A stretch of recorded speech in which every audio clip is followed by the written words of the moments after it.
পশ্চিম ত্রিপুরা আসনের বিজেপি মনোনীত প্রার্থী প্রতিমা ভৌমিকের সমর্থনে রাস্তার মাথা গোকুলনগরে অনুষ্ঠিত হয় একটি জনসভা।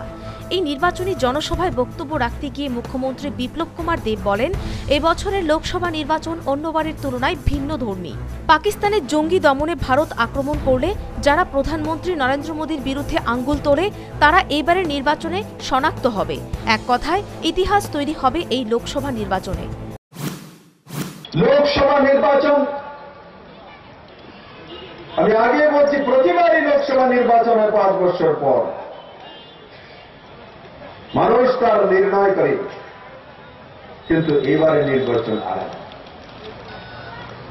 এবারে নির্বাচন অন্যান্য নির্বাচনের চাইতে আলাদা উন্নয়ন, কারণ এবারে নির্বাচন নির্ণায়ক নির্বাচন।